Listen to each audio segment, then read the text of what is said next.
3 bulan mencari cincin warisan ibunya. Rahma tak pernah menduga akan menemukannya di jari selingkuhan suaminya sendiri. Tapi apa yang sebenarnya sedang direncanakan Sakti di balik pengkhianatan itu? Sebelum kita masuk ke ceritanya, yuk like, subscribe, dan absen dulu dengan komen hadir di bawah. Biar kita makin semangat. Siap, mari kita mulai ceritanya. Suara detik jam dinding menggema di seluruh ruangan, menari di antara kesunyian yang menggantung sejak pagi. Rahma duduk di tepi ranjang. Matanya kosong menatap laci kecil yang terbuka setengah. Udara dingin menelusup dari sela-sela jendela yang tak sepenuhnya tertutup rapat, membawa aroma pagi yang menyengatkan. Namun baginya itu hanya menambah sesak di dada. Laci itu biasanya menyimpan satu benda yang sangat berarti. Cincin emas putih bertatahkan batu safir biru, warisan dari ibunya. Satu-satunya benda yang selalu ia jaga lebih dari apapun. Cincin itu adalah kenangan terakhir dari seorang ibu yang mengajarinya bagaimana menjadi perempuan kuat, tegar, dan mandiri. Tapi pagi ini, benda itu tak lagi ada di sana. Rahma mengacak-acak isinya sekali lagi, bahkan menyingkirkan kain pembungkus dan dompet tua yang sudah berdebu. Tak ada apa-apa. Cincin itu benar-benar hilang. Tangannya mulai gemetar, namun bukan karena takut, melainkan karena amarah yang tertahan. Ia mengingat betul, malam terakhir ia melihat cincin itu, ia baru saja mengelapnya dengan kain lembut. Diletakkan rapi di tempat yang sama, seperti kebiasaan yang tak pernah ia ubah sejak bertahun-tahun. Tidak mungkin aku ceroboh, gumamnya lirih. Ia bangkit, melangkah tergesa ke ruang tengah. Melihat ke seluruh permukaan meja, membalik bantal sofa, membuka semua laci lemari TV, tetap nihil. Ia bahkan membuka kulkas. Entah kenapa. Mungkin karena otaknya sudah terlalu panik untuk berpikir logis. Tangannya menelusuri setiap sudut rumah, menyapu permukaan kayu, mengangkat karpet, membongkar lemari baju. Matanya nyalang, napasnya memburu. Namun yang ia temukan hanyalah keringat dingin dan kekecewaan yang menumpuk perlahan. 2 jam berlalu. Rahma terduduk lemas di lantai. Punggungnya bersandar di lemari pakaian. Ia mengusap wajah dengan kedua tangan, mencoba menenangkan jantung yang berdetak tak karuan. Dalam keheningan, pikirannya mulai mencari jawaban. Siapa saja yang masuk ke kamar? Tanyanya dalam hati. Satu-satunya yang sering ia izinkan masuk selain dirinya adalah Sakti, suaminya. Tapi Sakti tak mungkin mengambil cincin itu, bukan? Ia tahu betul betapa pentingnya benda itu bagi Rahma. Bahkan saat ibunya meninggal, Sakti yang menggenggam tangan Rahma erat dan berkata, "Kita akan jaga semua yang ia tinggalkan, termasuk kamu." Tapi sudah lama kata-kata itu seperti tinggal kenangan. Entah sejak kapan, Sakti menjadi dingin. Pulang larut malam dengan alasan pekerjaan. Jarang memeluk atau menyapa hangat seperti dulu. Rahma pernah mencoba bicara. Namun jawaban Sakti hanya datar. "Aku capek. Tolong jangan tambah beban." Beban? Apa Rahma adalah beban? Ia menatap langit-langit kamar. Kosong. Lalu sebuah pikiran menyesakkan muncul. Bagaimana kalau Sakti yang mengambilnya? Ia menggeleng cepat. Tak boleh berpikiran sejauh itu. Tidak tanpa bukti. Tapi, hari berganti. Cincin itu tetap tak ditemukan. Rahma mencoba bersikap biasa di depan Sakti. Tapi senyumannya makin kaku, sapaan makin hambar, dan matanya tak lagi menatap lekat seperti dulu. Sakti semakin jarang di rumah. Bila pulang, ia sibuk dengan gawainya, tertawa sendiri melihat layar, membalas pesan sambil senyum-senyum. Ketika ditanya, jawabannya selalu, "Urusan kantor." Rahma hanya bisa diam. Tapi hatinya tidak bisa membohongi kecurigaan yang makin dalam. Suatu malam, Rahma terbangun karena mendengar suara samar dari ruang tengah. Ia melangkah pelan, menahan napas, berharap itu hanya suara televisi. Tapi langkahnya terhenti saat mendengar suara Sakti berbicara dengan nada rendah. "Tenang saja, dia nggak akan sadar. Aku urus semuanya." Rahma berdiri terpaku di balik tembok. Jantungnya berdegup tak menentu. Ia tahu, suara itu bukan panggilan kerja. Ada ketegangan yang tak bisa disembunyikan. Tapi ia tidak ingin langsung menerka. Ia kembali ke kamar, pura-pura tidur, namun pikirannya tak bisa diam. Esoknya, Rahma memanggil pembantu rumah tangganya, Embok Narti. Dengan suara pelan tapi tegas, ia bertanya apakah ada yang masuk ke kamarnya selama beberapa minggu terakhir. Embok Narti menggeleng cepat. Saya ndak pernah masuk kamar ibu, kecuali disuruh. Itu pun cuma beres-beres selimut. Ndak pernah buka laci. Rahma tahu, Embok Narti jujur. Ia sudah bekerja bersama mereka sejak awal pernikahan. Wajahnya terlalu tulus untuk menyimpan rahasia. Lalu, siapa? Ia ingin menanyai Sakti langsung, tapi lidahnya keluh. Ia tidak tahu bagaimana memulainya tanpa terlihat menuduh. Karena sekali ia bertanya dan terbukti salah, maka retak rumah tangganya bisa jadi pecah total. Tapi hati Rahma tak bisa berhenti mencurigai. 2 minggu kemudian, sebuah pertemuan kecil kantor tempat Sakti bekerja mengundang para pasangan karyawan. Rahma ikut, meskipun hatinya tak tenang. Ia mengenakan gaun putih polos, riasan sederhana, dan kalung pemberian almarhumah ibunya. Di sana, ia melihat Sakti begitu akrab dengan seorang perempuan muda berambut panjang, kulit cerah, dan tawa yang terlalu manis. Perempuan itu berdiri terlalu dekat, tertawa terlalu sering. Menyentuh lengan Sakti dengan cara yang bukan sekadar rekan kerja. Rahma menahan napas saat melihat suaminya membalas senyuman perempuan itu, dengan tatapan yang dulu pernah ia kenal. Hatinya terasa tertikam. Tapi apa yang benar-benar membuatnya hampir roboh adalah cincin yang melingkar di jari manis perempuan itu. Cincin dengan batu safir biru yang sama persis. Langkah Rahma goyah. Ia mundur pelan, berbalik arah, dan keluar dari ruangan dengan dada yang terasa pecah berkeping-keping. Malam itu, ia duduk di kamar, menatap pantulan dirinya di cermin. Matanya bengkak, tapi tak setetes pun air mata jatuh. Jadi, kamu yang ngambilnya, Sakti, bisiknya. Suara sendiri terdengar asing. Tapi dari situ, ia tahu satu hal, ini bukan lagi tentang cincin. Bukan lagi tentang pengkhianatan. Ini tentang harga diri, tentang kebenaran, tentang seorang perempuan yang tak akan tinggal diam saat harta dan hatinya diinjak oleh laki-laki yang pernah ia percayai sepenuh jiwa. Rahma memeluk dirinya sendiri. Matanya tak lagi kosong. Ada api yang perlahan menyala di sana. Nyala yang tak akan padam sampai semuanya ia rebut kembali. Satu hal yang pasti, ini baru permulaan. Hujan turun perlahan saat Rahma berdiri di depan jendela kamarnya. Butiran air menari di balik kaca, menciptakan pola-pola tak beraturan yang tak bisa ia tafsirkan. Matanya menatap kosong, tapi pikirannya penuh. Malam itu, ia tidak tidur sama sekali. Setiap detik digunakan untuk memutar ulang adegan di pertemuan kantor kemarin. Perempuan itu, senyum itu, dan cincin itu. Tidak ada lagi keraguan. Cincin ibunya berada di tangan orang yang tak seharusnya memilikinya. Arsi, itu nama yang tertera di brosur acara, lengkap dengan jabatan sebagai staf marketing di perusahaan tempat Sakti bekerja. Rahma sudah mencatat semuanya. Ia bahkan menyimpan foto perempuan itu dari akun media sosial perusahaan. Senyuman Arsi yang merekah, posenya yang percaya diri, dan gaya hidup yang tampak jauh dari sederhana. Semua itu semakin memperjelas bahwa Arsi bukan sekadar teman kantor biasa. Sakti belum bicara apapun tentang pertemuan kemarin. Bahkan saat mereka pulang bersama dan Rahma tak mengucapkan satu kata pun, pria itu hanya menghela napas dan berkata, "Capek banget, bisa kita ngobrol besok aja." Besok, selalu saja ada besok. Hari-hari selanjutnya, Rahma mulai bergerak diam-diam.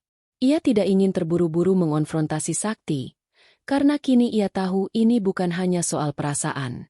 Tapi tentang sesuatu yang lebih besar, tentang harga diri, warisan, dan harta yang hendak dirampas dari tangannya secara perlahan. Ia mulai menyelidiki Arsi. Bukan sebagai istri yang cemburu, tapi sebagai wanita yang ingin mengambil kembali apa yang menjadi haknya. Rahma tidak punya pengalaman menjadi detektif, tapi ia punya akal sehat dan tekad. Dengan akun media sosial palsu, ia mengikuti Arsi. Dari unggahan foto-fotonya, Rahma bisa melihat pola hidup Arsi yang mewah, makan di restoran mahal, belanja barang bermerek, Bahkan sempat mengunggah potret tangan dengan cincin safir kebiruan dan keterangan, dari seseorang yang spesial. Perut Rahma terasa mual saat membaca keterangan itu. Tapi ia menahan emosi. Kali ini bukan waktunya menangis.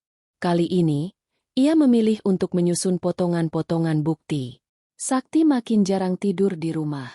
Ia bilang sering lembur, kadang rapat di luar kota. Tapi Rahma tahu, semua itu bohong. Ia tidak perlu disodori jadwal kerja untuk tahu kapan suaminya mulai berkhianat. Dingin dalam tatapan, cuek dalam pelukan, dan sikap yang seolah tak peduli. Semuanya adalah tanda yang tak terbantahkan. Rahma tidak konfrontatif. Ia tetap memasak, membersihkan rumah, dan menjalankan rutinitas seperti biasa. Tapi dalam diamnya, ia menyalakan satu persatu pelita, menyimpan bukti-bukti, merekam obrolan singkat lewat ponsel, dan menuliskan detail apapun yang mencurigakan dalam buku catatan kecil yang selalu ia bawa. Suatu malam, Sakti pulang lewat tengah malam. Bau parfum yang asing menyelimuti tubuhnya. Bukan aroma yang biasa ia pakai. Rahma hanya memandangnya sekilas lalu kembali menekuni layar ponsel. Ia tak bertanya apa-apa. "Kenapa belum tidur?" tanya Sakti, setengah malas. Rahma mengangkat bahu. "Nggak ngantuk." Sakti berjalan menuju kamar mandi tanpa menoleh. Setelah pintu tertutup, Rahma menunduk dan menyeka air mata yang tak bisa ia tahan lagi. Bukan karena cemburu, tapi karena dikhianati tanpa sedikit pun penyesalan dari orang yang dulu ia cintai sepenuh hati. Esoknya, Rahma mendatangi sahabat lamanya, Livia, seorang pengacara muda yang pernah bekerja sama dengannya saat membantu mengurus surat warisan dari mendiang ibu. Livia terkejut saat Rahma menceritakan semuanya. Tapi lebih terkejut lagi saat Rahma menunjukkan foto cincin di tangan Arsy. "Ini benar-benar cincin ibumu?" tanya Livia pelan. Rahma mengangguk dengan mata yang mulai berkaca. Livia menghela napas. "Kalau begitu, kita perlu bersiap dari sekarang. Kamu harus punya bukti kuat. Jangan hanya soal cincin. Kalau benar Sakti dan perempuan itu punya niat lebih, kamu perlu lindungi semua asetmu, termasuk rumah ini." Rahma terdiam. Rumah itu adalah rumah peninggalan ibunya. Seluruh surat tanah dan sertifikat atas namanya.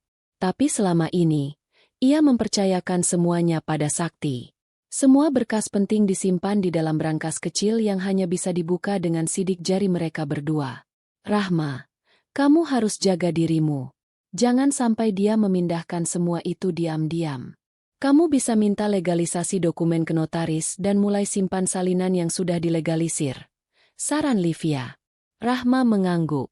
Untuk pertama kalinya sejak sekian lama, ia merasa tidak sendiri. Di rumah, Rahma mulai memperhatikan lebih detail gerak-gerik Sakti. Suaminya semakin sering membawa laptop ke kamar dan menghabiskan waktu berjam-jam di balik layar, mengetik sesuatu sambil sesekali menerima panggilan dengan suara pelan. Rahma tak bertanya. Ia memilih mengamati. Saat Sakti mandi, Rahma pernah mencoba membuka laptopnya, tapi sayang ada kata sandi. Ia tidak mencoba menebak. Ia tahu itu akan meninggalkan jejak. Namun ia mencatat pola kebiasaan Sakti. Kapan bekerja, kapan membuka email, kapan menghubungi seseorang lewat panggilan video. Suatu malam, setelah Sakti keluar rumah untuk rapat mendadak, Rahma masuk ke ruang kerja dan membuka laci meja. Ia menemukan satu dokumen yang tak sengaja tertinggal. Surat kuasa kosong. Masih belum ditandatangani. Tapi ada bagian yang tertera nama, miliknya. Nama lengkap Rahma. Dengan tangan gemetar, ia memfoto dokumen itu. Ia tahu sekarang, Sakti tidak hanya mengambil cincin, tapi ia sedang bersiap merebut sesuatu yang lebih besar. Hari berganti minggu. Rahma menyimpan semua bukti dalam flash disk kecil yang ia sembunyikan di sela jahitan tas tangan. Ia tahu, ia harus bersabar. Menunggu waktu yang tepat.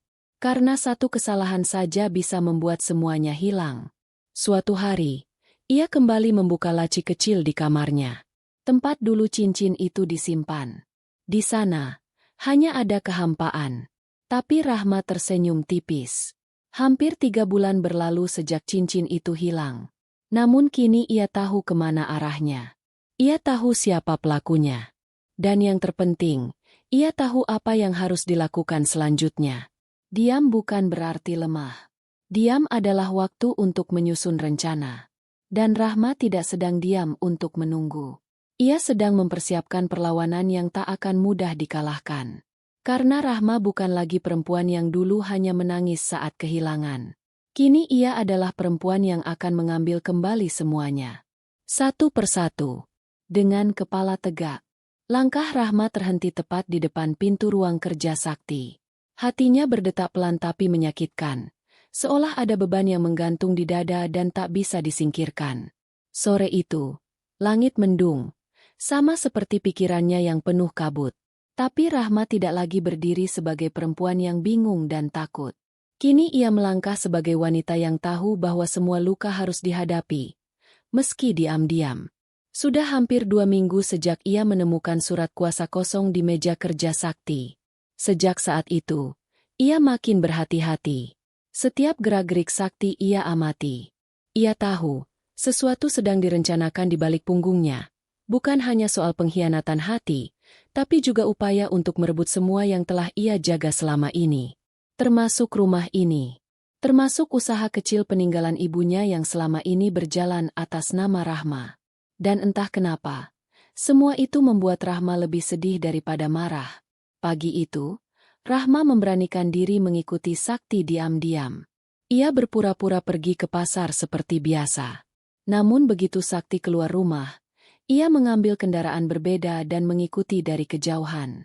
Hatinya berdebar, tangan menggenggam kemudi erat-erat, napasnya tak teratur. Ia merasa seperti sedang menjadi orang asing dalam hidupnya sendiri. Sakti berhenti di sebuah kafe kecil di sudut kota, tempat yang cukup jauh dari kantor maupun rumah. Rahma memarkir mobil tak jauh dari sana. Ia tidak turun. Ia hanya mengamati dari balik kaca mobil. Jantungnya berdebar saat melihat Sakti turun dan perempuan itu muncul dari pintu kafe. Arsi. Rahma menarik napas dalam-dalam. Perempuan itu mengenakan gaun sederhana. Rambutnya digelung tinggi, dan wajahnya berseri. Sakti menyambutnya dengan pelukan singkat. Lalu mereka duduk berhadapan, berbicara dengan ekspresi santai, seolah tidak ada yang salah di dunia ini. Seolah tidak ada rumah tangga yang mereka hancurkan diam-diam. Rahma meraih ponsel dan mulai merekam dari kejauhan. Ia tak tahu akan digunakan untuk apa rekaman itu. Tapi ia tahu, suatu saat bukti akan bicara lebih keras dari air mata. Setelah 1 jam berlalu, Arsi berdiri. Di tangannya, masih melingkar cincin yang Rahma kenali dengan sangat baik. Cincin peninggalan ibunya. Cincin yang dulu diletakkan dengan penuh cinta, kini dipamerkan di jari orang lain tanpa malu sedikitpun. Rahma menggenggam kemudi lebih erat. Tubuhnya gemetar, bukan karena takut, tapi karena menahan marah yang mendidih di dada. Ia tak turun. Ia tidak ingin membuat keributan. Belum saatnya. Ia memilih kembali pulang dengan hati sekarat. Di rumah, Rahma berdiri lama di depan cermin. Ia menatap dirinya sendiri, mencoba mencari sisa-sisa perempuan yang dulu pernah ia kenal. Rambutnya masih sama, kulitnya masih cerah, tapi matanya kosong. Ada luka yang dalam, mengalir diam-diam tanpa suara. Ia ingin menangis, tapi bahkan air matanya pun sudah terlalu lelah untuk jatuh. Saat itulah, ia mengambil kotak tua yang dulu disimpan ibunya di atas lemari. Di dalamnya ada foto masa kecilnya, beberapa perhiasan sederhana, dan 1 bundel surat. Ia membuka satu-satu. Surat-surat itu adalah tulisan tangan ibunya, pesan untuknya, untuk masa depan yang kelak penuh tantangan.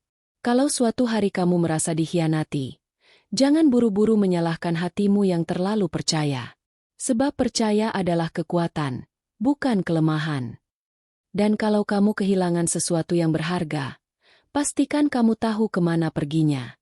Baru setelah itu, putuskan mau mengambil kembali, atau mengikhlaskan. Rahma memejamkan mata.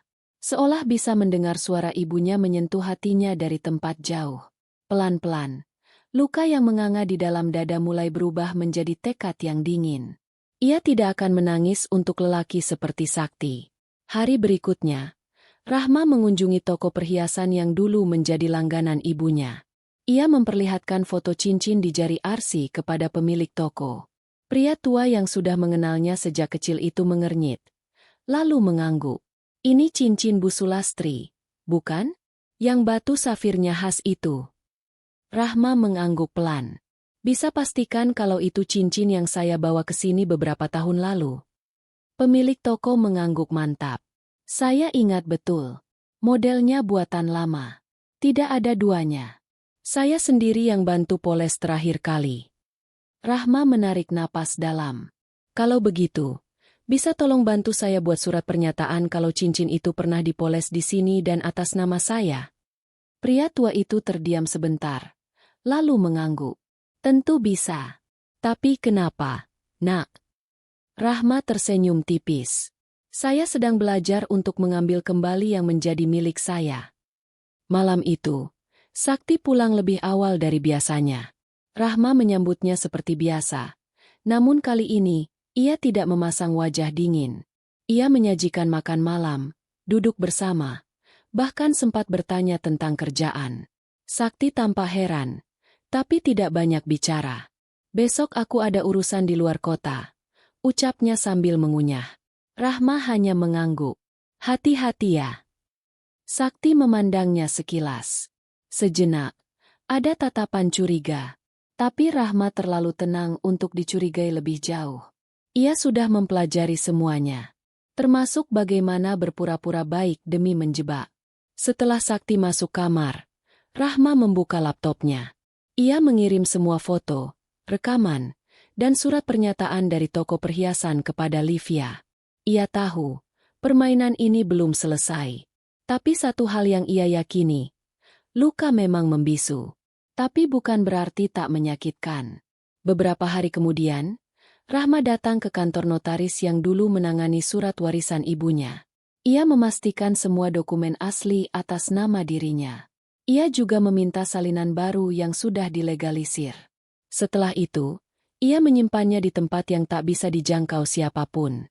Saat keluar dari kantor itu, Rahma berdiri sejenak di bawah pohon rindang. Angin sore menyentuh wajahnya perlahan. Ia memejamkan mata dan menarik napas panjang. Untuk pertama kalinya sejak semua ini dimulai, ia merasa sedikit lega. Bukan karena semua telah selesai, tapi karena ia sudah mengambil alih kembali kendali atas hidupnya. Kalau kau pikir aku akan diam, kau salah besar, Sakti, bisiknya pelan. Kini luka itu sudah terlalu dalam untuk disembuhkan dengan maaf. Tapi justru dari luka itulah, Rahma tahu dirinya lebih kuat daripada yang ia bayangkan. Pagi itu, Rahma membuka jendela lebar-lebar. Sinar matahari masuk pelan, menelusup ke selat tirai yang setengah tersingkap.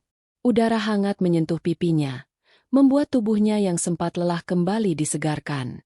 Di luar, pepohonan bergoyang pelan, menyapa dunia yang terus berjalan, seolah tak peduli pada luka siapapun. Rahma menarik napas panjang. Setelah semua yang ia lalui beberapa minggu terakhir, dari hilangnya cincin ibunya, pengkhianatan Sakti, hingga kenyataan bahwa ia hampir kehilangan semua miliknya, ia mulai sadar bahwa dunia tidak akan berhenti berputar hanya karena hatinya hancur. Dan karena dunia tidak berhenti, maka ia pun tak akan berhenti. Siang itu, Rahma memberanikan diri naik ke loteng rumah tua peninggalan ibunya. Tempat itu sudah lama tak ia sentuh. Ada debu menempel di dinding. Sarang laba-laba menggantung di pojok ruangan, dan aroma kayu tua yang menyengat. Tapi ada sesuatu yang memanggil-manggil dari sudut terdalam ruang itu. Sebuah peti kayu kecil, terkunci dengan gembok berkarat. Rahma berjongkok. Tangannya menyentuh permukaan kayu yang usang. Peti ini pernah diceritakan ibunya sewaktu ia remaja. Isinya adalah surat-surat, dokumen, dan kenangan lama yang tidak boleh sembarangan dibuka. Hanya jika Rahma merasa sangat tersesat, katanya, barulah ia boleh membukanya. Dan sekarang, tak ada waktu yang lebih tepat dari hari ini. Ia mencari kunci kecil yang disimpan di laci belakang lemari tua. Tangan Rahma sempat gemetar saat menemukan kunci mungil itu tergulung kain batik. Ia membuka gembok perlahan, dan saat penutup peti terangkat, bau masa lalu menyergapnya. Tajam, penuh rindu, dan mengguncang jiwa. Di dalamnya, ia menemukan beberapa map coklat berisi surat kepemilikan rumah, akta pendirian usaha ibunya, serta catatan-catatan kecil yang ditulis tangan. Ada pula beberapa foto lama yang membuat matanya hangat. Foto dirinya bersama ibu, di depan toko kecil mereka yang dulu ramai pelanggan. Namun yang paling menyentuh adalah tumpukan surat yang masing-masing diawali dengan tulisan tangan. Untuk Rahma, jika suatu hari kau merasa sendirian. Rahma menarik satu di antaranya. Tangannya bergetar saat membuka lembaran pertama. Rahma sayang. Ibu tahu, dunia tak selalu ramah pada perempuan. Kadang, orang yang paling kamu percaya bisa menjadi orang yang paling menyakitimu. Tapi kamu harus ingat satu hal. Darah dalam nadimu adalah darah perempuan-perempuan kuat yang tak pernah menyerah. Bahkan saat dunia memaksa mereka berlutut. Cincin yang kuberikan padamu bukan hanya perhiasan. Itu adalah simbol bahwa selama napasmu masih ada, kamu bisa memilih, menangisi luka, atau bangkit dan menantang dunia. Jika suatu hari cincin itu diambil darimu, pastikan kamu tidak hanya mencari cincinnya, tapi juga mencari dirimu yang pernah hilang bersamanya. Air mata Rahma jatuh perlahan. Ia memeluk surat itu seakan ingin mendekap ibunya yang telah lama tiada. Di antara kalimat-kalimat itu, ia merasa suara ibunya bergema di ruang sunyi yang berdebu. Bukan suara lembut seperti biasa, tapi suara yang kuat yang menguatkan. Di surat berikutnya, ibunya menuliskan detil tentang toko kecil yang dulu mereka kelola.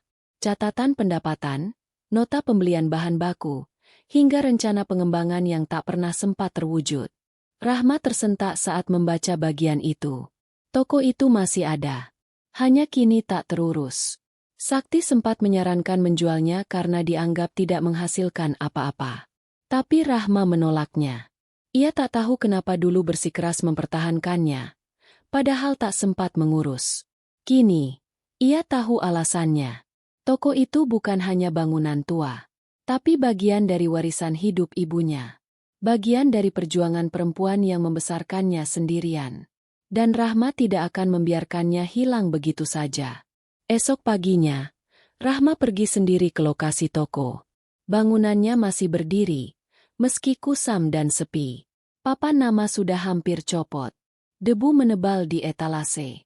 Beberapa tetangga yang masih ingat padanya menyapa singkat. Mereka berkata toko itu sudah lama tak buka. Rahma berdiri lama di depan pintu. Sebelum akhirnya membuka kunci dan masuk.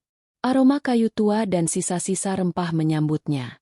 Dinding-dindingnya masih penuh rak, meski kosong. Tapi dalam ruang sunyi itu, Rahma melihat lebih dari sekadar toko. Ia melihat kenangan. Wajah ibunya saat melayani pelanggan.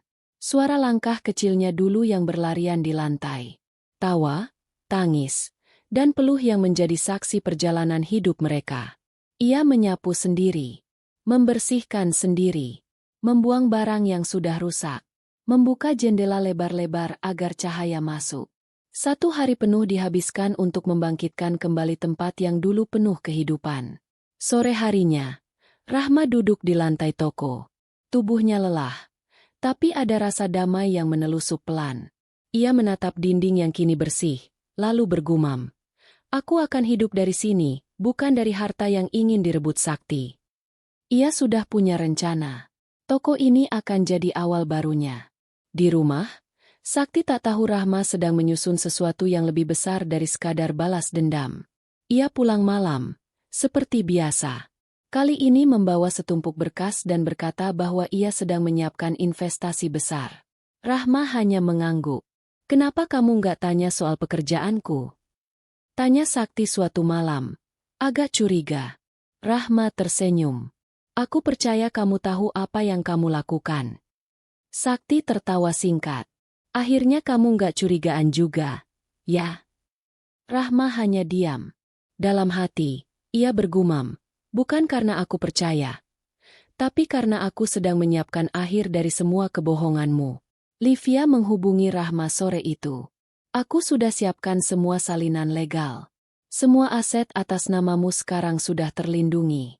Bahkan surat lama yang hampir kedaluarsa pun sudah diperbarui. Terima kasih, Liv. Kamu malaikat buatku. Belum selesai, Rahma. Tapi kamu sudah di jalur yang benar. Jangan mundur. Tidak akan. Aku janji. Rahma menatap langit senja dari balkon rumah.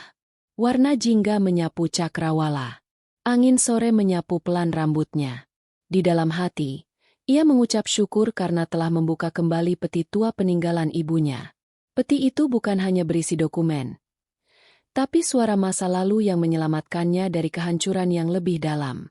Kini ia tahu, dirinya bukan perempuan yang mudah dikalahkan.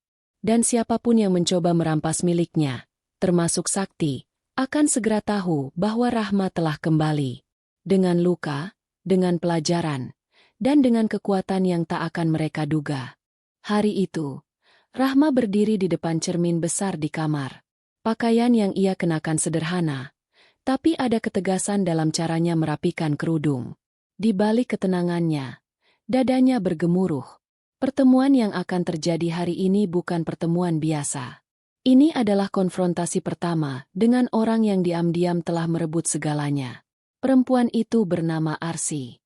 Dan Rahma baru benar-benar mengenalnya dari cerita Livia, sahabatnya yang tak sengaja menangkap detail kontrak bisnis palsu yang mencantumkan nama Arsi sebagai rekan Sakti. Bukan hanya itu. Livia juga mendapatkan salinan bukti transaksi, termasuk pembayaran hotel mewah yang dilakukan atas nama perusahaan Rahma, tapi digunakan untuk perjalanan pribadi Sakti dan Arsi. Pengkhianatan itu bukan hanya tentang cinta, tapi tentang harga diri seorang istri yang telah memberi segalanya tanpa pernah meminta kembali. Tempat itu bernuansa modern, salah satu coffee shop yang sering dijadikan lokasi temu bisnis. Rahma datang lebih awal. Ia memilih meja paling pojok, dekat jendela. Dari tempatnya duduk, ia bisa melihat lalu lalang kendaraan, seolah kehidupan di luar sana berjalan biasa saja. Tapi dalam hatinya, badai sudah berkecamuk sejak pagi. 10 menit kemudian, perempuan itu datang. Arsi mengenakan blus putih mengkilap dan celana hitam berpotongan tegas. Rambutnya diikat setengah, riasannya tipis tapi berkelas. Cara jalannya percaya diri, bahkan nyaris angkuh. Ia sempat menoleh ke sekitar sebelum matanya bertemu dengan milik Rahma. Senyumnya melengkung tipis. Seakan-akan ini hanya pertemuan bisnis biasa, bukan adu keberanian antara dua perempuan yang sedang berdiri di ujung pertempuran. Rahma, ya? Sapanya dengan nada tenang. Rahma mengangguk. Silakan duduk. Arsi duduk perlahan. Membuka tas, mengambil ponsel, meletakkannya di meja. Gerakan yang dibuat senatural mungkin. Tapi Rahma tahu, Arsi sedang membangun kendali. Ia ingin terlihat tak gentar. Dan Rahma? Ia justru menikmati detik-detik ini. Karena ia tidak datang untuk menangis. Aku tahu kamu pasti penasaran kenapa aku mau bertemu. Tapi lebih dari itu, aku ingin kamu jujur. Kamu tahu siapa aku? Tanya Rahma. Matanya tajam menatap lawan bicaranya. Arsi tertawa singkat, lalu mengangkat bahu. Aku tahu kamu istri Sakti. Tapi aku nggak tahu kita akan sampai di titik ini. Sebenarnya aku juga nggak niat mengacaukan rumah tanggamu. Tidak niat. Rahma mengangkat alis. Kamu menginap di hotel yang dipesan atas nama suamiku. Kamu ikut dalam proyek fiktif yang pakai dana dari perusahaan kami. Dan kamu bilang kamu nggak niat. Dengar, Rahma. Hubungan kami itu rumit. Dan jujur saja, dia yang datang padaku duluan. Bukan aku yang menggoda. Kalimat itu membuat dada Rahma sesak. Tapi ia menahannya. Ia tidak datang untuk adu mulut atau melabrak seperti sinetron murahan. Ia datang untuk mendengar dan mencatat setiap detail. Dia bilang kalian sudah tidak harmonis. Dia cerita tentang rumah tangga kalian yang hambar. Kamu terlalu fokus sama urusan rumah. Katanya kamu berubah, bukan perempuan yang menarik lagi. Rahma menatap lekat wajah Arsi. Bukan karena marah, tapi karena rasa iba. Betapa mudahnya perempuan seperti Arsi percaya pada narasi lelaki yang tak bertanggung jawab. Apa dia juga cerita bahwa semua yang dia punya sekarang, termasuk kantor, mobil, dan rumah, adalah atas namaku? Arsi mendadak diam. Rahma melanjutkan. Suaranya tenang tapi menusuk. Kamu tahu dia sedang berusaha mencairkan deposito yang ibuku tinggalkan? Kamu tahu dia menyembunyikan surat-surat penting yang harusnya jadi hakku? Dan kamu justru bekerja sama dalam proyek yang secara hukum bisa menjebloskan kalian ke penjara. Wajah Arsy mulai berubah. Bibirnya menegang. Matanya menyipit sedikit. Tapi ia masih mencoba mempertahankan gengsi. Aku nggak tahu sampai sejauh itu. Tapi kalau kamu datang untuk menyalahkan aku sepenuhnya, itu nggak adil. Karena aku juga korban dari kebohongannya. Rahma tersenyum miring. Mungkin kamu korban. Mungkin juga kamu tahu dari awal. Tapi satu hal yang pasti, aku tidak akan tinggal diam. Ia mengeluarkan amplop besar berisi salinan bukti, transferan dari rekening perusahaan ke rekening pribadi Arsy, nota palsu, juga surat perjanjian yang mencurigakan. Ia meletakkannya di atas meja, mendorong perlahan ke arah Arsy. Kamu bisa baca semua ini. Tapi aku sarankan, jangan menyangkal terlalu lama. Karena setelah ini, aku akan bicara langsung ke pengacara. Arsy membuka amplop dengan tangan gemetar. Saat matanya menelusuri tiap lembar, rona wajahnya semakin pucat. Rahma berdiri. Kamu tahu, dulu aku perempuan yang terlalu percaya. Aku kira, kalau aku sabar dan setia, semuanya akan berjalan baik. Tapi sekarang aku sadar, kesetiaan itu nggak bisa dikasih ke orang yang nggak layak. Ia memandang Arsy sekali lagi. Jadi mulai sekarang, kita bukan cuma dua perempuan yang mencintai pria yang sama. Kita dua pihak yang akan berhadapan secara hukum. Dan percayalah, aku tidak akan mundur. Sepulang dari pertemuan itu, Rahma duduk sendiri di kamar, memeluk surat ibunya yang dulu. Air matanya mengalir tanpa suara. Bukan karena sedih, tapi karena lega. Untuk pertama kalinya, ia merasa tak lagi takut. Ia mulai berdiri di atas kakinya sendiri. Ia sudah bertemu wajah dari luka yang selama ini mengoyaknya. Dan ia tak goyah. Beberapa hari kemudian, Livia mengabari bahwa surat pengajuan audit perusahaan sudah diproses. Pengacara mereka juga siap mengajukan laporan jika Sakti dan Arsy terus menolak mengakui tindakan mereka. Tapi lebih dari itu, Rahma kini sudah bersiap untuk perang yang sesungguhnya. Dan perang itu bukan hanya tentang memenangi aset atau mengembalikan harta, tapi membuktikan bahwa harga diri seorang istri tak bisa ditukar dengan kebohongan. Di sisi lain kota, Sakti marah besar ketika tahu Arsy bertemu dengan Rahma. Ia membanting telepon, melempar kunci mobil, dan berteriak tak karuan. Ia merasa kendali mulai lepas dari tangannya. Uang yang ia sembunyikan sudah mulai dilacak. Akun yang biasa ia gunakan untuk mencuci dana pribadi kini dibekukan. Ia tidak tahu bagaimana Rahma bisa bergerak secepat itu. Dulu, Rahma bahkan takut menyetir malam hari. Dulu, Rahma tak pernah berani bicara keras jika ada masalah keuangan. Tapi sekarang, Rahma seperti sosok baru yang tak ia kenali. Gue harus buru-buru cairkan saham itu sebelum dia blokir semua. Geram Sakti pada dirinya sendiri. Tapi ia tak sadar langkahnya sudah diawasi. Dan Rahma bukan lagi perempuan yang bisa diintimidasi. Malam itu, Rahma berdiri di depan toko ibunya yang sudah mulai tertata. Rak-rak sudah terisi barang. Lampu-lampu baru terpasang. Ia menyewa 2 karyawan. Keduanya ibu tunggal seperti dirinya. Ia memberi mereka kesempatan yang sama seperti dulu ibunya beri padanya. Dari balik kaca, ia melihat pantulan dirinya. Perempuan yang pernah hancur, tapi memilih bangkit. Rahma menggenggam cincin kecil yang digantung di kalungnya. Ia berkata pelan, "Ibu, aku tidak akan sia-siakan warisanmu. Aku akan melindungi semuanya." Dengan segenap jiwa. Dan malam itu, langit yang gelap seakan ikut menyaksikan bahwa Rahma sudah tak bisa dikalahkan. Pagi itu mendung. Langit menggantung kelabu, seolah menyatu dengan suasana hati Rahma yang sedang bersiap meninggalkan rumah. Meski udara terasa berat, langkahnya mantap.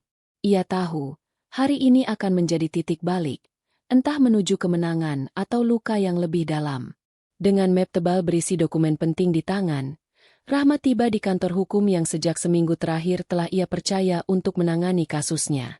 Livia menemaninya, duduk di sampingnya dengan wajah serius namun tetap menenangkan. Semua sudah kita siapkan, ujar pengacara mereka, Bu Rika, perempuan tangguh dengan jam terbang tinggi di bidang hukum keluarga dan perdata. Tapi sebelum kita resmi melaporkan Sakti, saya ingin memastikan satu hal. Apakah Ibu Rahma benar-benar siap dengan segala konsekuensinya? Rahma menarik napas panjang, lalu mengangguk. Saya sudah kehilangan harga diri, rumah tangga, dan harta. Tak ada lagi yang bisa saya pertahankan selain keadilan.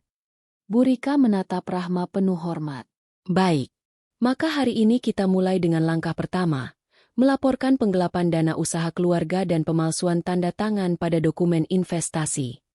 Sementara itu, di sebuah ruangan yang dingin dan mewah, Sakti sedang gelisah. Telepon genggamnya berdering, tetapi ia enggan menjawab. Sudah terlalu banyak panggilan dari nomor tak dikenal. Terlalu banyak pesan ancaman yang tak bisa ia abaikan. Beberapa rekan bisnisnya mulai mundur perlahan. Salah satu proyek yang ia garap bersama Arsi dibekukan setelah perusahaan rekanan menemukan kejanggalan dalam dokumen keuangan. Semuanya bergerak begitu cepat dan ia tahu, ini pasti ulah Rahma. Sakti menatap layar laptopnya dengan wajah kusut. Di sana terpampang laporan keuangan usaha keluarga yang dulu dikendalikan sepenuhnya olehnya, dan kini sedang diaudit oleh tim independen. Semua titik gelap yang pernah ia sembunyikan mulai bermunculan, satu persatu, seperti arang yang terbakar dalam diam. Pikirannya melayang ke satu momen, saat ia pertama kali memalsukan tanda tangan Rahma demi mencairkan dana deposito mendiang ibu mertua. Saat itu, ia berpikir Rahma tak akan pernah tahu. Ia mengira Rahma terlalu polos untuk memahami permainan hukum dan terlalu lembut untuk melawan. Ia salah, dan kesalahan itu kini memburunya. Hari demi hari, kabar tentang proses hukum mulai menyebar. Arsi tak lagi seangkuh dulu. Ia mulai jarang muncul di kantor, dan dari informasi yang dikumpulkan Livia, Arsi telah memindahkan sebagian barang pribadinya dari apartemen mewah tempat Sakti dulu sering menemuinya. Rahma tak terlalu peduli pada itu. Fokusnya kini adalah membuktikan bahwa Sakti telah menyalahgunakan haknya sebagai suami dan mitra bisnis.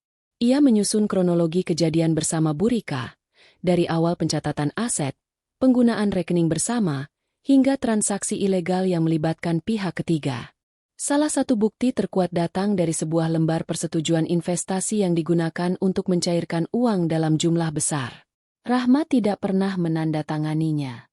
Namun saat hasil forensik keluar, semua menjadi jelas. Tanda tangan ini dibuat dengan metode tracing digital. Jelas tim ahli yang dilibatkan Bu Rika. Kami temukan bahwa tanda tangan asli Ibu Rahma di-scan, lalu direplikasi menggunakan software manipulasi tanda tangan, sebelum dicetak ke dokumen fisik. Jejaknya sangat jelas. Rahma mematung saat mendengar hasil itu. Tangannya mengepal, bukan karena marah, tapi karena perasaan hancur yang tak bisa ia bendung. Bagaimana mungkin seseorang yang pernah bersumpah melindunginya, justru tega menelanjangi martabatnya demi uang? Hari itu, Rahma kembali mendatangi kantor notaris yang dulu pernah didatangi Sakti secara diam-diam. Kali ini, ia datang dengan bukti lengkap dan surat kuasa. Ia meminta salinan semua dokumen yang pernah Sakti buat atas nama mereka berdua. Notaris itu sempat terkejut, lalu mengaku bahwa Sakti memang pernah datang sendiri membawa surat kuasa yang mengatasnamakan Rahma. Tapi tanda tangan di sana ternyata palsu, ujar Rahma pelan, menatap notaris itu dalam-dalam. Pria itu hanya bisa tertunduk. Maafkan saya, Bu Rahma. Saat itu saya tidak menyangka, saya kenal baik dengan Pak Sakti. Justru karena itulah, Anda tak boleh lengah, jawab Rahma dengan getir. Dengan salinan dokumen dan pernyataan dari notaris tersebut, laporan hukum mereka semakin solid. Nama Sakti resmi masuk dalam daftar penyelidikan pihak berwenang atas dugaan pemalsuan dokumen, penggelapan dana keluarga, dan pencemaran nama baik. Di sisi lain, Sakti mulai panik. Ia menghubungi Arsi, meminta agar perempuan itu membantunya menghilangkan beberapa dokumen penting dari sistem perusahaan. Tapi Arsi menolak. Ini terlalu jauh. Sakti, aku nggak mau ikut hancur hanya karena kamu terlalu serakah. Sakti membentak, menyumpahi Arsi, menuduhnya pengecut. Tapi Arsi tak peduli. Ia memutuskan untuk pergi dan meninggalkan Sakti dengan kekacauannya sendiri. Untuk pertama kalinya dalam hidupnya, Sakti merasa benar-benar sendiri. Malam itu, Rahma berdiri di balkon rumah peninggalan ibunya.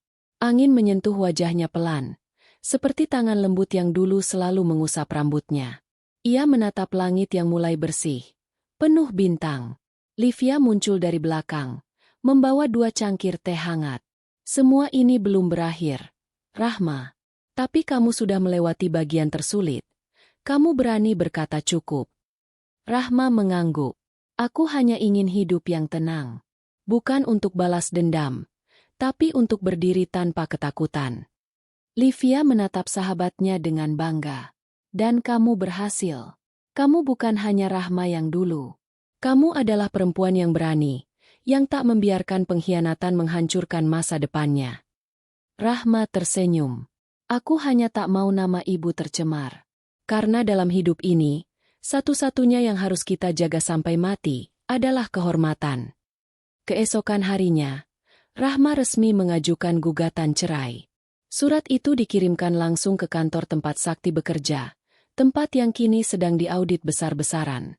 Tidak hanya itu, ia juga mengajukan permohonan pembekuan seluruh aset bersama sampai proses hukum selesai. Di meja kantor yang mulai kosong, Sakti membuka surat itu dengan tangan gemetar. Matanya membaca dengan cepat, lalu menatap kosong ke depan. Ia baru sadar semua yang dulu ia abaikan, kini berdiri kokoh di hadapannya. Kesetiaan Rahma, pengorbanan ibu mertuanya, cinta tulus yang tak pernah ia hargai. Tapi semuanya sudah terlambat. Gugatan cerai Rahma menyebar seperti api yang disiram bensin di tengah hutan kering. Tak hanya keluarga dan lingkungan terdekat yang mengetahuinya, tapi media lokal mulai menyorot kasus itu karena melibatkan nama Sakti, pengusaha muda yang dikenal karena ekspansinya dalam industri logistik digital. Sakti merasa terpojok. Ia tak lagi dipanggil visioner, pemimpin muda, atau pengusaha inspiratif. Kini, ia disebut dalam berita sebagai terlapor pemalsuan dokumen dan penggelapan dana usaha keluarga. Foto wajahnya terpampang di situs-situs berita daring, dengan headline menyakitkan dan komentar publik yang penuh caci maki. Puncaknya terjadi saat salah satu media nasional menurunkan artikel investigasi yang memuat kronologi lengkap dugaan penyelewengan dana oleh Sakti, lengkap dengan bukti yang sudah dilaporkan Rahma ke pihak berwenang. Namun bukannya mengakui, Sakti memilih jalan berlumpur, menyerang balik. Nama baikku rusak karena dia. Karena perempuan licik itu. Teriak Sakti saat rapat darurat bersama pengacaranya yang terlihat tak tenang. Aku nggak bisa diam. Kita lawan pakai balik nama dan pembalikan fakta. Pengacaranya menatapnya dengan gelisah. Pak Sakti, saya mohon tenang. Bukti-bukti yang disiapkan Bu Rahma sangat kuat. Kalau Bapak malah mengajukan gugatan balik tanpa dasar, justru akan memperburuk posisi Bapak di mata hukum. Cari celah. Pakai apa saja. Bikin seolah-olah dia yang menyalahgunakan dana keluarga. Bilang dia yang pakai uang usaha untuk kepentingan pribadi. Tak butuh waktu lama, gugatan balik Sakti muncul. Ia menuduh Rahma menyalahgunakan dana perusahaan untuk membeli properti pribadi atas nama orang lain, termasuk rumah peninggalan ibunya yang kini ditempati Rahma. Dalam dokumen gugatan itu, Sakti menyebut bahwa Rahma tidak berkontribusi apapun dalam usaha, dan hanya bertindak sebagai istri yang hidup dari kerja keras suaminya. Saat surat gugatan itu sampai ke tangan Rahma, ia membacanya dalam diam. Hatinya terasa diremas. Aku yang menyusun proposal awal usaha itu, gumamnya lirih. Aku yang bangun jejaring klien dari nol, ikut rapat, ikut pitching, ikut mengurus izin usaha. Livia memeluknya erat. Kita lawan, Rahma. Kita buktikan semua. Dia bisa menyerang namamu, tapi dia nggak bisa membunuh kenyataan. Pengacara Rahma, Bu Rika, segera menyusun strategi hukum. Mereka mulai menggali kembali email, rekaman rapat internal, dan percakapan yang membuktikan bahwa Rahma punya peran vital dalam membangun usaha keluarga. Bahkan ditemukan satu video lama saat Rahma memberikan presentasi bisnis di hadapan investor, dengan Sakti duduk di pojok ruangan, hanya mendengarkan. Dia pikir aku akan diam, ujar Rahma dengan suara bergetar. Dia pikir, aku akan kalah hanya karena dia punya uang dan koneksi. Tapi yang dia lupa, aku punya kebenaran. Di waktu bersamaan, pihak LSM Perlindungan Perempuan ikut memberikan dukungan publik. Mereka menyebut kasus Rahma sebagai contoh nyata gaslighting dan pemanfaatan sistem patriarki oleh suami terhadap istri dalam dunia usaha. Dukungan itu membuat mata publik berbalik menyalahkan Sakti yang dianggap sedang berusaha membungkam korban dengan gugatan balik. Sakti tak tinggal diam. Ia menghubungi beberapa media untuk mempublikasikan versinya. Salah satunya menerima permintaan wawancara eksklusif. Dalam rekaman yang akhirnya ditayangkan di kanal media daring, Sakti berujar dengan wajah penuh kepura-puraan. Saya kecewa, sangat kecewa. Selama ini saya bekerja keras, tapi istri saya malah menuduh saya yang bukan-bukan. Saya rasa ada pihak ketiga yang memprovokasi dia. Saya cuma ingin rumah tangga kami kembali. Tapi kalau dia pilih jalan ini, saya pun harus membela diri. Komentar publik terbagi. Beberapa simpati karena sandungan wajah Sakti yang melankolis, tapi lebih banyak yang muak. Komentar terbanyak menyebut, kalau memang ingin rumah tangga kembali, kenapa berselingkuh? Korban biasanya akan dituduh balik. Klasik. Kata-kata indah, tapi tanganmu yang mencuri. Rahma tak tinggal diam. Ia membuka rekaman suara saat Sakti mengancamnya dahulu. Rekaman yang ia simpan secara diam-diam saat malam pertengkaran besar pertama mereka. Dalam rekaman itu, terdengar suara Sakti berkata, "Kamu pikir kamu siapa? Hah? Tanpa aku. Kamu bukan siapa-siapa. Aku bisa ambil semua harta ini kalau aku mau. Kamu cuma numpang nama, Rahma." Rekaman itu menjadi pukulan telak. Dalam sidang awal yang digelar tertutup, bukti suara tersebut diajukan bersamaan dengan dokumen digital asli kontribusi Rahma terhadap usaha keluarga. Hakim mencatat semuanya. Wajah pengacara Sakti mulai kehilangan warna. Sedang Sakti sendiri duduk di ruang persidangan dengan rahang mengeras dan tatapan yang tak lagi bisa menyembunyikan panik. Di luar ruang sidang, wartawan menanti. Salah satu dari mereka sempat bertanya kepada Rahma, "Bu Rahma, apa tujuan ibu melawan balik gugatan Pak Sakti?" Rahma hanya tersenyum tipis, lalu berkata pelan, "Tujuanku cuma satu. Aku ingin nama ibuku tetap bersih. Nama keluargaku tidak tercemar oleh kebohongan. Aku tidak bisa membeli nama baik, tapi aku bisa membelanya dengan hidupku." Jawaban itu menjadi kutipan viral. Banyak perempuan mulai mengirim pesan dukungan pada Rahma. Dari ibu rumah tangga, karyawan kantoran, sampai perempuan pengusaha yang pernah mengalami hal serupa. Mereka semua bersatu atas nama keadilan. Beberapa minggu kemudian, Komisi Etik Perusahaan mengeluarkan surat resmi. Sakti dinonaktifkan dari jabatan direksi hingga proses hukum selesai. Ia tak lagi bisa masuk ke gedung yang dulu ia banggakan, dan tak bisa lagi memegang kekuasaan. Sementara itu, pihak penyelidik menemukan indikasi kuat bahwa sebagian dana investasi yang Sakti gunakan untuk membiayai Arsi berasal dari rekening bersama yang tidak dilaporkan dalam laporan keuangan. Rahma hanya diam saat mendengar kabar itu. Bukannya senang, ia justru termenung. Keadilan memang datang, bisik Rahma.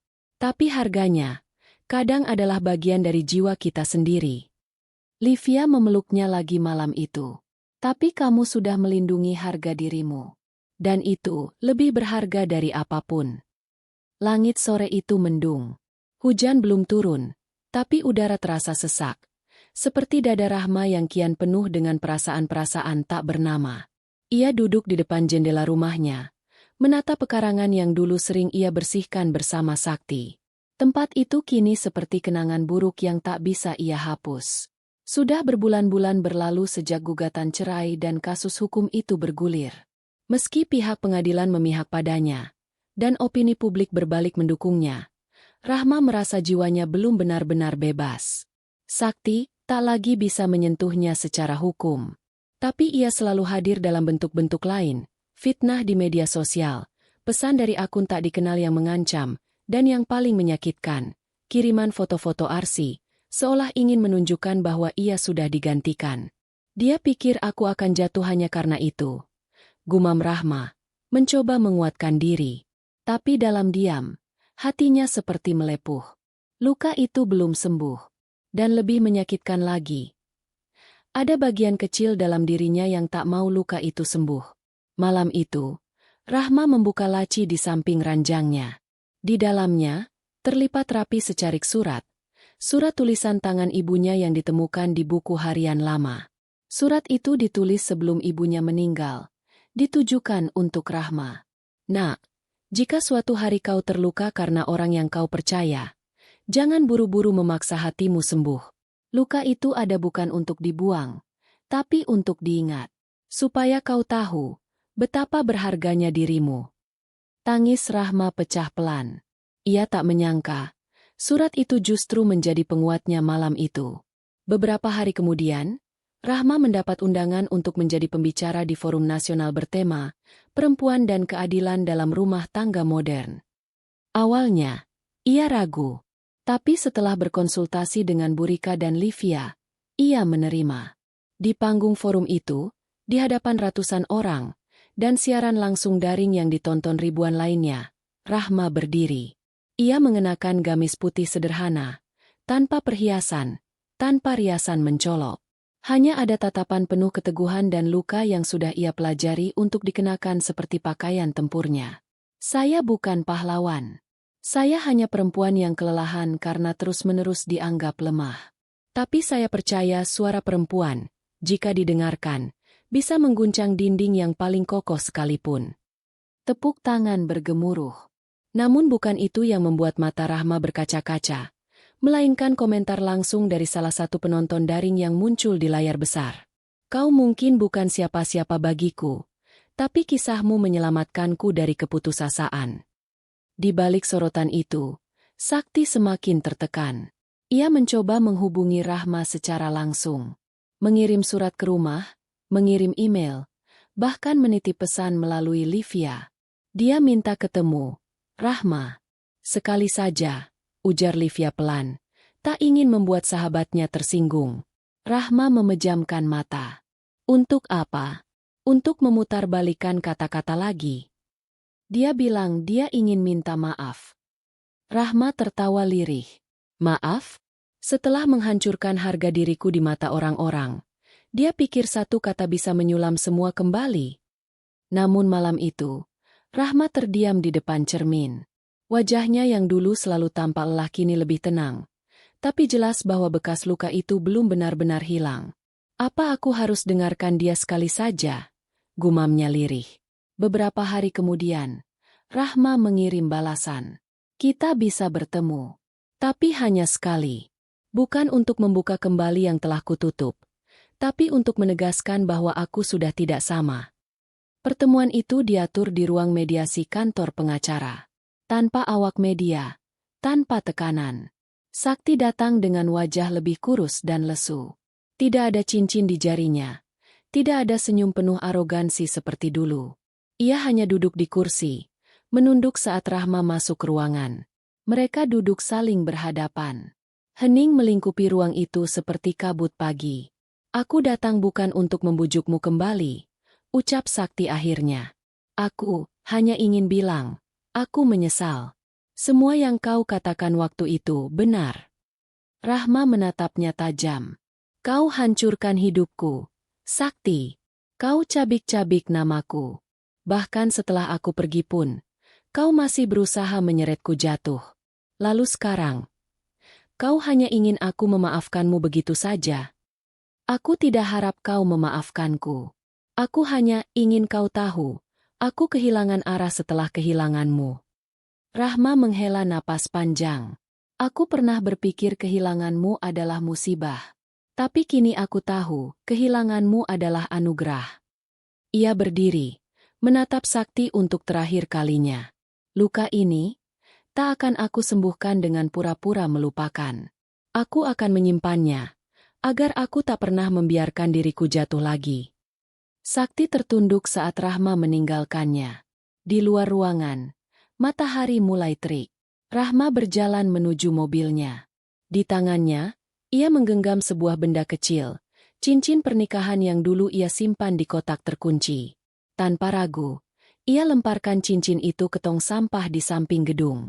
Bukan karena dendam, tapi karena ia tak lagi membutuhkan kenangan itu. Cincin yang dulu bersinar, kini hanya tinggal logam tak bernilai. Langit pagi itu biru cerah. Angin menghembus lembut dari jendela kamar Rahma yang terbuka. Untuk pertama kalinya dalam waktu yang lama, ia terbangun tanpa rasa tertekan. Tak ada ketukan ketakutan di dada. Tak ada rasa cemas yang menusuk-nusuk benaknya. Hanya ada keheningan yang nyaman, ditemani suara burung di pohon belakang rumah. Rahma menghirup udara dalam-dalam.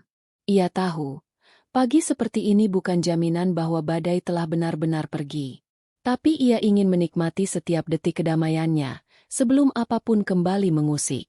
Sejak kasusnya disorot media dan viral, Rahma mendapat banyak undangan untuk berbagi pengalaman, dari komunitas perempuan, instansi hukum, hingga lembaga pemberdayaan. Ia bahkan diminta menjadi konsultan tetap untuk program advokasi perlindungan aset perempuan pasca pernikahan. Semuanya terasa seperti mimpi. Tapi bukan mimpi yang manis, melainkan mimpi panjang yang terbentuk dari luka-luka yang ia pelajari untuk terima, bukan dihapus. Di tengah semua itu, Rahma juga mulai membuka ruang kecil konsultasi pribadi, bukan untuk terapi, tapi sebagai tempat perempuan bercerita tanpa dihakimi. Nama ruang itu ia beri, ruang berani. Saya bukan psikolog, saya hanya teman yang pernah patah, ucapnya setiap kali membuka sesi. Dan perempuan-perempuan itu datang. Dengan mata bengkak, tubuh lelah, dan suara gemetar. Tapi mereka pulang dengan kepala sedikit lebih tegak. Namun kedamaian itu perlahan mulai retak. Semuanya berawal dari surat tanpa nama yang masuk ke rumahnya. Kau sudah cukup mempermalukan keluarga kami. Jika kau tidak berhenti bicara di depan umum, kami akan buka semua aibmu. Termasuk yang kau sembunyikan dari orang tuamu sendiri. Rahma membaca surat itu dengan tenang. Hanya ada satu orang yang mungkin mengerti tentang aib yang dimaksud, mertua perempuannya, Bu Sulastri. Perempuan dingin yang dulu hanya tersenyum saat Rahma memberinya hadiah, tapi tak pernah benar-benar menerimanya sebagai menantu. Beberapa hari kemudian, Livia datang tergesa ke rumah Rahma, wajahnya cemas. Rahma, kau lihat unggahan akun bernama Mata Perempuan Jujur? Rahma menggeleng. Livia menunjukkan layar ponselnya. Di sana tertulis, siapa Rahma sesungguhnya? Perempuan yang katanya terzalimi, ternyata menyembunyikan masa lalunya. Jangan percaya semua yang terlihat suci. Disertai foto lama Rahma saat menghadiri pesta keluarga sakti, diedit agar terlihat seolah sedang minum minuman keras. Rahma tertawa pahit. Aku tahu siapa di balik ini. Beberapa jam setelah unggahan itu viral, telepon Rahma tak henti berdering. Wartawan, teman lama, bahkan pihak sponsor dari lembaga tempatnya menjadi pembicara. Semuanya mempertanyakan integritasnya. Bu Rika menghubunginya. Suaranya tegas. Jangan gentar. Mereka bermain kotor karena mereka tahu kamu sudah lebih tinggi dari mereka. Jangan berhenti. Rahma, kalau kamu mundur, kamu kalah.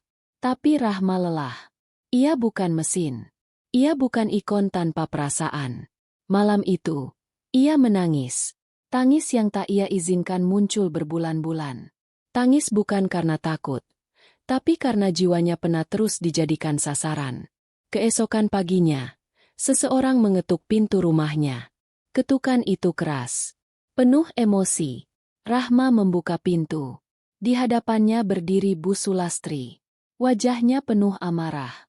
Di belakangnya ada dua orang ipar perempuan yang dulu hanya menyapa Rahma jika ada kepentingan. Kau puas sekarang? Bentak Bu Sulastri tanpa basa-basi. Sakti dipecat dari kantor pamannya. Semua orang membicarakan keluarga kami karena mulut kotormu itu. Rahma berdiri tegak. Matanya tak gentar. Mulut kotorku? Saya hanya menyampaikan apa yang memang terjadi. Salah satu iparnya melangkah maju. Kau pikir kau suci? Kami tahu masa lalu keluargamu. Ibuku pernah lihat betapa tak terhormatnya ibumu saat minta bantuan pinjaman ke keluarga besar kami. Rahma memejamkan mata sejenak, lalu menatap mereka satu persatu. Kalau kalian datang untuk mempermalukan keluargaku, kalian sudah terlambat. Semua yang pernah kami alami, kemiskinan, kehinaan, bahkan hinaan dari kalian, sudah kami telan. Tapi kalian lupa satu hal. Rahma melangkah lebih dekat. Kami belajar dari luka itu. Sementara kalian hanya bisa mewariskan kebencian. Perdebatan itu tidak memunculkan permintaan maaf. Tapi kehadiran para tetangga yang menyaksikan, dan kemudian mengusir Bu Sulastri dan anak-anaknya dengan ketegasan, memberi Rahma pembelaan yang tak ia sangka. Sudah cukup, Bu. Kami tahu siapa yang bersalah, ujar Pak Darto, tetangganya yang biasanya pendiam. Beberapa minggu kemudian, akun Mata Perempuan Jujur dinyatakan menyebar hoaks oleh Kominfo dan diblokir. Rahma tetap tidak mengetahui siapa yang benar-benar berada di baliknya, tapi ia tahu, jika kau terlalu bersinar, selalu ada yang ingin memadamkanmu. Namun kini, ia tak lagi takut.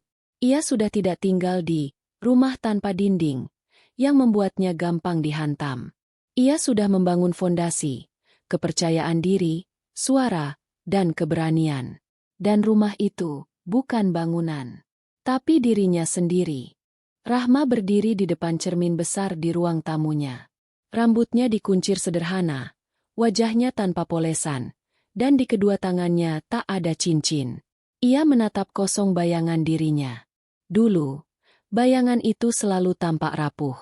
Kini, ada sosok baru yang muncul, lebih tenang, lebih tegak. Bukan karena ia tak lagi merasa sakit, tapi karena ia berhasil hidup berdampingan dengan luka-lukanya.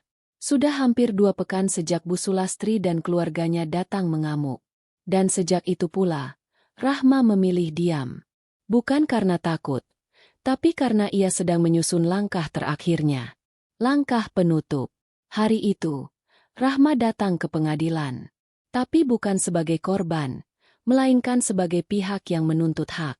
Pengacaranya, Bu Gendis, berjalan di sampingnya dengan ekspresi percaya diri. Rahma menyerahkan seluruh dokumen, bukti, hingga rekaman percakapan yang selama ini ia simpan. Termasuk data transaksi keuangan Sakti saat diam-diam memindahkan sebagian aset milik Rahma ke rekening yang ia gunakan untuk membiayai Arsi. Dan tentu, bukti pembelian cincin warisan ibunya, yang dibeli kembali oleh Sakti menggunakan uang hasil menjual salah satu properti Rahma, tanpa sepengetahuannya. Cukup untuk menyeret dia ke jeruji, kata Bu Gendis. Lirih. Rahma tak menjawab. Ia hanya ingin semua ini selesai, bukan untuk menyiksa Sakti, tapi agar tidak ada lagi yang menyebut dirinya lemah hanya karena ia memilih bertahan. Saat di persidangan, Sakti terlihat tak sekacau sebelumnya. Ia mengenakan kemeja biru, rambutnya dipotong rapi. Tapi sorot matanya masih sama, penuh pembenaran. Hakim memanggil namanya. Sakti berdiri dan mulai membela diri. Saya memang melakukan kesalahan. Tapi semua karena saya merasa Rahma tak pernah menganggap saya sebagai suami yang sejajar. Saya merasa kecil. Cincin itu, saya berikan ke Arsi bukan untuk menyakitinya, tapi karena Arsi selalu menghargai saya sebagai laki-laki. Ruangan seketika sunyi. Lalu terdengar desahan panjang dari para pengunjung yang hadir. Rahma tetap duduk tenang. Tapi kali ini ia meminta izin untuk bicara. Hakim mengangguk. Rahma berdiri. Langkahnya mantap. Yang mulia, saya tak keberatan jika di mata dia saya dianggap kuat, mandiri, atau bahkan lebih unggul. Tapi saya keberatan saat kekuatan saya dijadikan alasan untuk membenarkan pengkhianatan. Saya tidak pernah mempermalukannya. Justru saya yang berkali-kali menutupi aibnya di depan keluarga dan rekan. Ia berhenti sejenak, menatap Sakti. Kau merasa kecil? Maka tumbuhlah. Bukan malah mencuri milik istrimu, mempermalukan dia dengan selingkuhanmu, lalu menyalahkan semua keputusanmu atas alasan ego. Sakti menunduk, tak mampu membalas. Persidangan ditutup dengan keputusan akhir. Aset Rahma dikembalikan sepenuhnya, termasuk 2 rumah dan sebagian besar saldo dari rekening gabungan yang selama ini dikuasai Sakti. Cincin warisan juga secara hukum dinyatakan milik sah Rahma, karena merupakan benda pusaka keluarga dari ibunya yang diberikan sebelum pernikahan. Sakti tak divonis penjara, karena Rahma memilih menyelesaikan lewat jalur ganti rugi. Tapi reputasinya telah hancur di mata masyarakat, dan keluarga Arsi, yang ternyata juga merasa tertipu setelah mengetahui semua kebenaran, meninggalkannya. Arsi sendiri telah mengembalikan cincin itu lewat jasa pengiriman. Tak ada surat, tak ada permintaan maaf. Hanya kotak kecil berbalut kain merah, dengan cincin emas bermata hijau yang kini kembali ke pemiliknya. Malam itu, Rahma duduk sendirian di ruang kerja. Di hadapannya, kotak cincin itu terbuka. Ia menatap benda kecil yang selama ini menjadi saksi luka dan keberanian. Ia lalu mengambil kertas kosong dan menulis. Untuk ibu. Cincin ini pernah hilang, lalu kembali. Seperti semangat Rahma, yang sempat padam, tapi kini menyala lagi. Terima kasih karena telah mewariskan bukan hanya perhiasan, tapi juga kekuatan. Ia melipat surat itu dan meletakkannya dalam kotak yang sama. Lalu, ia menyimpan cincin itu bukan di jari, tapi di dalam lemari kecil khusus. Karena kini ia tahu, kekuatan tak harus selalu dipakai. Kadang cukup disimpan, agar bisa diingat saat goyah. Beberapa bulan berlalu. Rahma semakin sibuk, tapi bukan karena pelarian. Ia kini aktif membangun komunitas pendamping hukum untuk perempuan yang mengalami perampasan aset setelah menikah. Ia juga menjadi pembicara di berbagai forum, bukan sebagai korban yang bangkit, tapi sebagai perempuan yang berdiri di atas luka tanpa menyembunyikannya. Di akhir sesi salah satu seminar, seorang gadis remaja mendekatinya. Kak Rahma, kalau aku nanti menikah, apa aku akan sekuat kakak? Rahma tersenyum lembut. Kau tak perlu jadi kuat sepertiku. Cukup jadi dirimu sendiri. Tapi jangan pernah menyerahkan dirimu, hatimu, hidupmu, apalagi harga dirimu, pada siapapun yang tak tahu caranya menjaga. Gadis itu mengangguk. Matanya berkaca-kaca. Di luar gedung seminar, matahari bersinar lembut. Rahma berjalan pelan menuju mobilnya. Ia menatap langit. Terima kasih, Tuhan, bisiknya. Bukan karena semua telah kembali seperti semula, tapi karena ia akhirnya benar-benar bebas. Dan untuk pertama kalinya, ia merasa utuh.